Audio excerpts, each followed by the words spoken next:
अकाल तख्त पर गरमाया विवाद, जत्थेदार गरगच को सिरोपा देने से रोका गया। जत्थेदारी पर सवाल।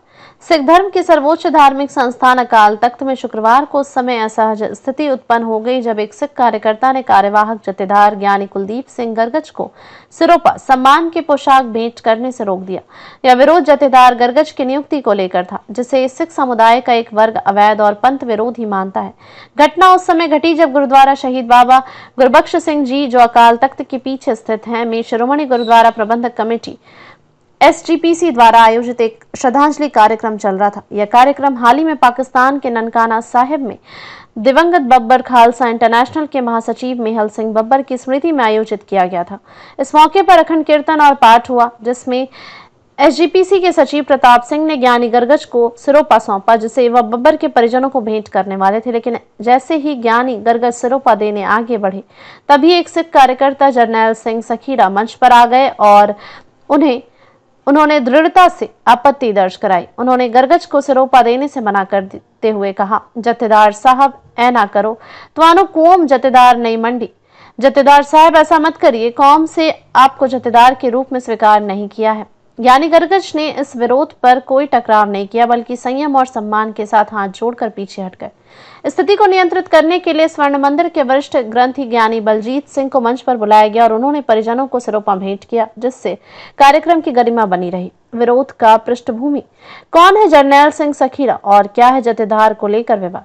जरनैल सिंह सखीरा 2015 के विवादास्पद सरबत खालसा के प्रमुख आयोजकों में से एक रहे हैं। उन्होंने कार्यक्रम के बाद मीडिया से बातचीत करते हुए स्पष्ट किया कि उनका विरोध केवल ज्ञानी गरगच तक सीमित नहीं है, बल्कि SGPC द्वारा नियुक्त सभी जत्थेदारों को लेकर है। उन्होंने कहा कि सिख पंथ आज भी जगतार सिंह हवारा को ही अकाल तख्त का वास्तविक जत्थेदार मानता है, जो इस समय पंजाब के पूर्व मुख्यमंत्री बेअंत सिंह की हत्या के मामले में तिहाड़ जेल में उम्र कैद की सजा काट रहे हैं। हवारा की अनुपस्थिति में ध्यान सिंह मंड को कार्यवाहक जत्थेदार नियुक्त किया गया था। 2015 में अमृतसर जिले के चब्बा गांव में आयोजित सरबत खालसा में इन दोनों को पंथक जत्थेदार घोषित किया गया था। यह आयोजन तत्कालीन जत्थेदार ज्ञानी गुरबचन सिंह के खिलाफ एक बड़ा आंदोलन था, जिन्हें डेरा सच्चा सौदा प्रमुख को माफ करने के एक विवादास्पद निर्णय के बाद भारी आलोचना झेलनी पड़ी थी। SGPC और बादल परिवार का आरोप। सखीरा ने अपने बयान में SGPC को कठपुतली संस्था करार देते हुए कहा कि वह शिरोमणि अकाली दल बादल के प्रभाव में काम करती है। उन्होंने आरोप लगाया कि जत्थेदारों की नियुक्ति निष्पक्ष और पारदर्शी तरीके से नहीं होती, बल्कि केवल उन्हीं को पद पर बैठाया जाता है जो सत्ता में बैठे नेताओं की लाइन पर चलने को तैयार होते हैं।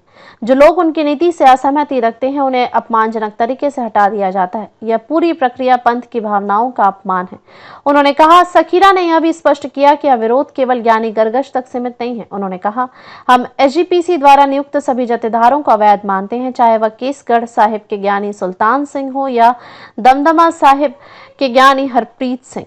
पंथ के जत्थेदार वही हैं जिन्हें कौम से मान्यता दी हो, न कि राजनीतिक प्रभाव से नियुक्त किए गए अधिकारी। सिख समाज में गहराता नेतृत्व का संकट। यह घटना एक बार फिर इस बात को रेखांकित करती है कि सिख पंथ में नेतृत्व और धार्मिक अधिकार को लेकर गहरी दरार बनी हुई है। एक और SGPC और उससे संबद्ध संस्थाएं परंपरागत ढांचे के अंतर्गत जत्थेदारों की नियुक्ति करती हैं, वहीं दूसरी ओर एक बड़ा वर्ग, विशेषकर वे जो 2015 के सरबत खालसा से जुड़े रहे हैं, इस प्रणाली को खारिज करते हैं और उसे राजनीतिक रूप से प्रदूषित मानता है।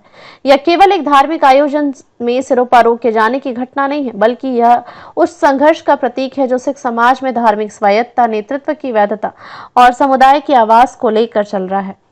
ज्ञानी गरगच द्वारा विनम्रता पूर्वक पीछे हटा और आयोजन का शांतिपूर्ण समापन यह जरूर दर्शाता है कि मतभेद के बावजूद गरिमा बनाए रखना संभव है। लेकिन यह भी स्पष्ट है कि जब जत्थेदारों की नियुक्ति पारदर्शी और पंथ द्वारा स्वीकृत नहीं होती, तब तक अकाल तख्त जैसे संस्थान भी विवाद से अछूते नहीं रह पाएंगे।